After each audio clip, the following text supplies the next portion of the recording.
Okay, so I want to give you a video on overview of this. They didn't give me a manual with it when I bought it. It's only got, let's see, 28 hours on it. I bought it last year for some work I had to do on my mom's yard. I was going to rent one, but I needed it for a period of like 4 weekends, and it would have been a lot cheaper to buy it, sell it, take the loss than it would have been to rent one for that long a period of time. However, I did get it with all the options that they had, including a hydraulic thumb. It has a PTO here, so you can, there's one on this side and one on this side. I've never used them, but it does have quick connects on it, so you could put an auger or a compactor. There's a bunch of different options that you can add to it because it has that feature. So it's got a light here, and the button here turns on the light on the front. It's actually super bright for I've done some digging at night. This button here, SAE ISO, that is the pattern of what the controls do.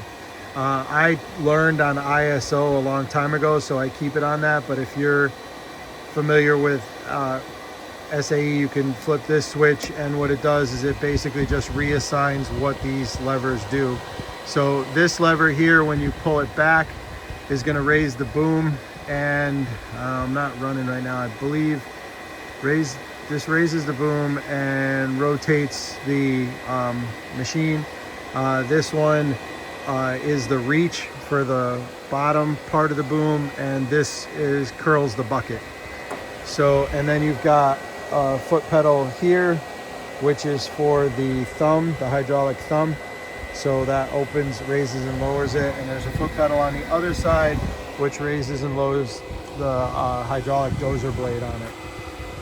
I'm trying to think what else to tell you. Oh, this also has another option. Most of the small minis don't have an articulating boom here. Most of the time this is welded, so in order to move the boom, the entire unit rotates. So this does that, but it also has articulating knuckle here, which is nice because you could bring this up against a building and you can get really close to like a foundation of a building by tilting the boom 90 degrees from the cab. This is your battery cutoff. So right now it's on. When it's turned sideways, it cuts off the battery. So you can hear the fan went off. So when you go to, I usually disable that like this at night when I'm not using it, so there's no drain on the battery. So to start it, you're gonna turn that so it's facing this direction. You've got a fuel gauge on here. I don't think I have much fuel in there right now. It's regular gasoline. It's not a diesel engine. It runs off of Briggs & Stratton engine, so it's all gasoline. This is your throttle. So all the way back to idle, you push the button in to move it. For the most part, I usually keep it running at full throttle.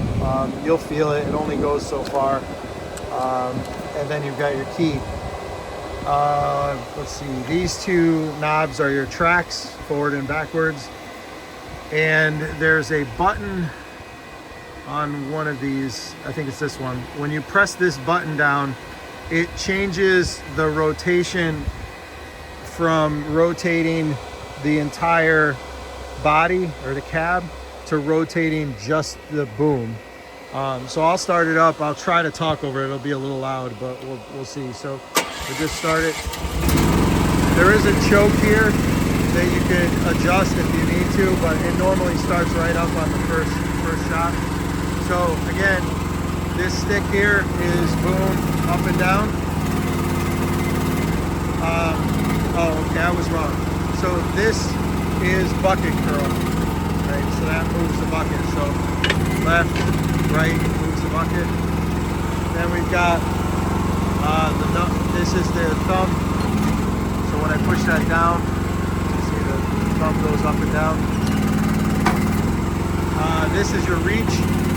So that moves the boom back and forth. And then this is your steer, left to right. So this rotates the cab.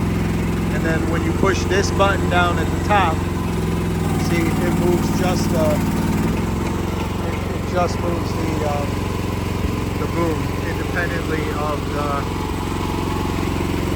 the cab. So if I push that button down, and while I'm holding it, you can see it moves just the boom. And you can go, you know, all the way over both ways. Most of the time you're just going to leave it straight, and then you're going to use this lever to rotate the whole cab. That's typically how they work. Then you've got these two levers, forward and backwards. And then to steer, you're just going to move one or the other. So you could move one side and it rotates one track and leaves the other track stationary, or you can push one forward and one backwards and it'll literally spin right on its own axis. So the SAE, like just to give you an example, this is boom up and down right now on ISO. If I switch to SAE, then this is now the reach. So the same command, see how it moves is the reach, and this is the bucket curl, and then this side becomes move up and down and rotate. So the difference with SAE is what the forward and back motion of each stick does. When it's in SAE mode, this is your reach, this is your boom. When it's in ISO mode, this is your boom, this is your reach. All right, so I just learned that way. That's how I keep it. Let's see.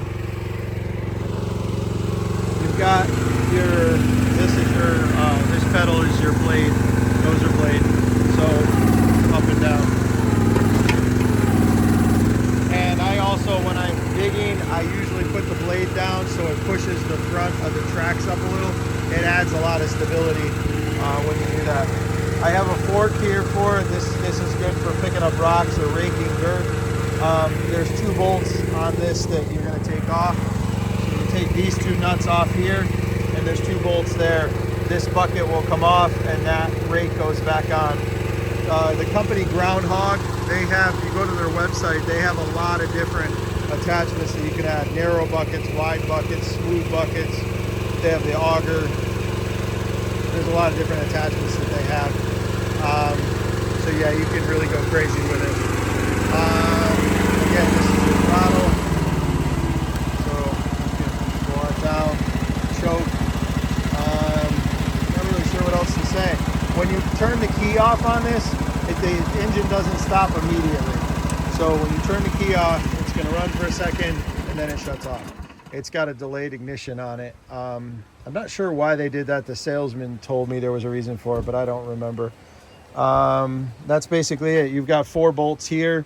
If you take these 2 bolts off on that side and these 2 on this side, the back cover comes off, and that's where you can get to the oil change and everything for the engine. Everything is laid out inside, pretty easy to get to. I just did an oil change on it about 5 hours ago, so you should be good for quite a while. And again, it's just regular gasoline. Seat, everything's in good shape. The cab, yeah, it's an awesome machine. If your tracks stretch out because they are rubber, there is an adjustment inside here. It's basically you use 2 wrenches and you can adjust this bolt inside, and it moves the tracks apart to tighten up the tension on the belt tracks. I've adjusted them twice. Just depends on how much you use it, but they do stretch a little, and I've had a track fall off before. It's super easy to put the track back on if you lower the dozer blade and then swing the boom around and pick up the back. You could actually lift the unit right off the ground, and then when you're moving the stick to control that track, just use your foot and push it, and it catches right on automatically. So that works out pretty well. I can't think of anything else to tell you. Happy to talk to you on the phone or anything if you have any questions. But yeah, for the most part, everything is pretty self-explanatory. You just got to get the hang of the rhythm of using the sticks to see how how efficient you get with it. The floor comes out here, and you've got all your hydraulic tank is right there. So that's where you would fill it with oil if you needed to. Again, I had it serviced professionally from the place I bought it. Yeah, about 5-6 hours ago. It was actually right before winter because I kept it inside. I never stored it outside until like the last week. It's been here at our building, but normally it stays inside the building. But I wanted to have everything winterized and whatnot. So it's in really good shape. You should have a blast with it. It's extremely powerful for such a little machine. We've done a lot with it, pulling up blacktop, pulling concrete piers out of the ground. It's pretty impressive. I bought it in Waterbury, Connecticut. There's a groundhog dealer there. I'm not one to buy Chinese machines from China. I got it there. They took care of it. They warrantied it. They can get parts. So if you have any questions, let me know. Thanks again, and happy digging.